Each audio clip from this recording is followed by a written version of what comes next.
Narcissists do not just break your heart, they rewire your nervous system fully. They twist your instincts, hijack your reality, and make you doubt the most basic parts of yourself. I'm talking about your voice, your memories, and your needs. And by the time you escape, you're no longer just walking out of a relationship. You are crawling out of a hell that failed to annihilate you. The silence, freedom, and absence of their chaos, it doesn't feel like peace at first. It feels unnerving, like stepping into a new skin you do not recognize. You start doing things like strange things even you do not fully understand, and the world may not see them. But they're there in your rituals, in your routines, in the things you reach for, in the compulsions you can't quite explain. Today, I want to walk you through 10 of those bizarre, almost unexplainable things survivors do after leaving the narcissist. These are trauma responses dressed up as habits, and if you find yourself doing them, you're healing in the only language your body knows. Hi, I am Danish, a narcissistic abuse recovery professional. Welcome to my channel. No one talks about them, so stay until the very end. Let's go deep. Number 1, over-cleaning and scrubbing skin raw. There is cleaning, and then there is this, a desperate unconscious urge to erase something that feels dirty, contaminated, or cursed. Survivors will spend hours scrubbing floors, reorganizing closets, or washing the same dishes over and over. But the most haunting behavior is in the bathroom, where they scrub their skin so hard that it turns red, where they go through bottles of body wash, where their shower turns into silent breakdowns. It's about trying to wash away the invisible, the shame, the disgust, the touch that still lingers even after the narcissist is gone.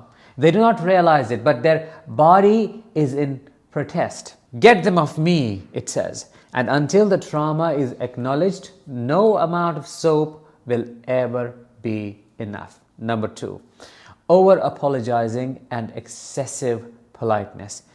You say sorry for asking a question. You apologize for needing help. You even apologize when someone bumps into you. It is automatic, like a reflex you did not know you developed. Because that narcissist didn't just punish your mistakes, they punished your existence.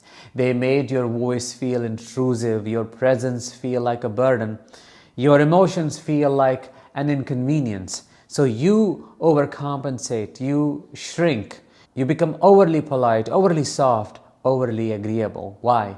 Because you were trained to survive. You start apologizing not just to others but to yourself. I am sorry I feel this way. I'm sorry I need time. I'm sorry I'm not okay. I'm sorry I'm talking too much. I'm sorry I'm breathing. And that is how the narcissist lives on in your vocabulary long after they're gone. Number 3, creating emergency escape bags. You're safe now, okay? But your body does not believe it. So you keep a small bag packed with clothes, money, ID, phone charger, meds, just in case. You might hide it under the bed, in the car, behind the closet. No one knows it is there, not even your conscious mind most of the time, but it gives you a sense of control, a weird one, a backup plan, an exit strategy. What is the reason? Because when you have been trapped once, freedom never feels permanent. You sleep lighter, you double check locks, you plan your exits in public places, and the bag, of course, that's not paranoia. That's your body saying, this time, if I have to run, I will be ready. Number 4, wearing the same clothes repeatedly. Before I explain this, let me know in the comments if you can resonate with any of these behaviors. You would think freedom would bring out experimentation like new styles, bold choices, and fresh colors, but for many survivors, it is just the opposite. They wear the same outfit every day, the same hoodie, same jeans, same shoes. Sometimes it's because that outfit reminds them of the first day they felt free. Other times it's because they do not want to be seen. They do not want to draw attention, compliments, or judgment. It's a kind of armor, a camouflage. It's familiarity in a world that suddenly feels too big and too bright. When you have been constantly criticized for how you look, what you wear, how much you reveal, your wardrobe starts being about your self expression. It becomes about safety, and until that safety is internalized, fashion takes a backseat to survival. Number 5, buying the same item in every color. It sounds quirky, like something you would see in a sitcom, but it is actually a deep psychological correction.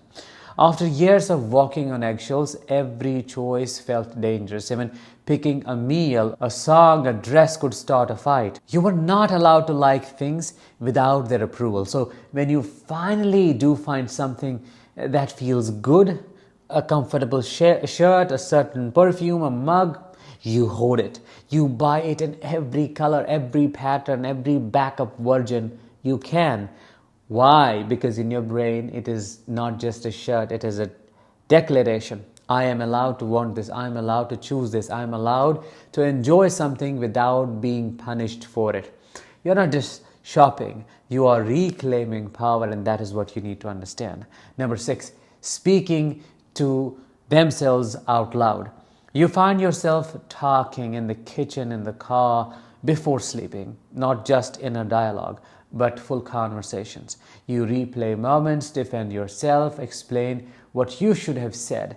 Sometimes you even speak as if someone is finally listening, because for so long your words fell on deaf ears, or worse, they were twisted, mocked, used against you. So now you talk to yourself to make sense of the chaos, to comfort your inner child, and to validate your memory. You see, you're not crazy, you are healing, you're practicing being heard by the one person who never lied to you, and that person is you. Number 7, obsessively rearranging furniture. This is really interesting. You move the couch, then the bed, then the bookshelf. It doesn't feel right somehow, so you move it again and again. It looks perfect to others, but to you, something is off, something is missing. It feels like OCD, but it's not. But then why do you do all of this? Because changing your environment gives your nervous system the illusion that something has shifted, that you are not stuck, you are not helpless. Rearranging the room becomes symbolic, a physical act of reclaiming control. When everything inside feels messy and disoriented, organizing the outside feels like an anchor. And when your life has been rearranged by someone else for too long, even moving a lamp becomes an act of rebellion. Number 8, recording conversations no one will ever hear.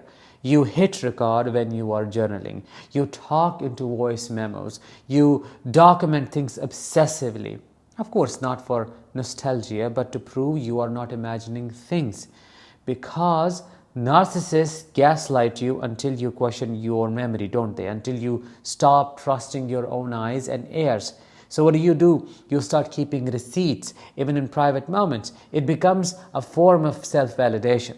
Sometimes you even rehearse fake conversations with the narcissist, maybe in your head, explaining your side, anticipating their lies. You hit record knowing they will never hear it, but that is not the point. You hear it. And in a world where your truth was stolen, hearing yourself speak it out loud becomes a revolutionary act. Number 9, suddenly hating their favorite music. The music you once loved now makes your stomach turn. It's not because your taste has changed, because the narcissist made those songs dirty. They were played during love bombing, gaslighting, during betrayal. That one playlist, it became the soundtrack of your trauma, so you delete it, skip it, and mute it. But what hurts more is the complex grief, not just for the music, but for the version of you who used to love it.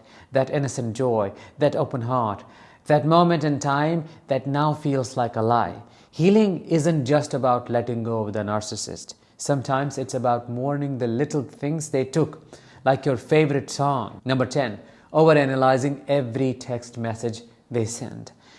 You type a message, then reread it, then delete it, then rewrite it. You overthink the whole conversation, the tone, the punctuation, the emojis. You ask yourself, did that sound too harsh? Will they think I'm mad, I'm crazy? Should I add a smiley to soften it? even with friends, even with people who are safe. Why do you do this? Because you have been trained to believe your words can explode things, that your honesty can ruin everything, that being misunderstood is extremely dangerous. So you live in delay, in overcorrection, in fear of being too much or not enough. And that is exactly what narcissistic abuse does. It makes even a text message feel like a minefield. If you do any of these things, know this: you're not weird or broken. You're not failing at healing. You are surviving something that tried to rewire your soul. These behaviors may look strange on the surface, but on the inside, they are just your body's way of saying, I'm still here, I'm still trying, and I'm not giving up, which is what matters. Behind every weird habit is a very sane attempt to feel safe again, and that is not something to hide. That is something to honor, because it shows how resilient you are. With that, let's bring this episode to an end. Thank you so much for listening. I will talk to you in the next one. Until then, as always, let the healing begin and continue.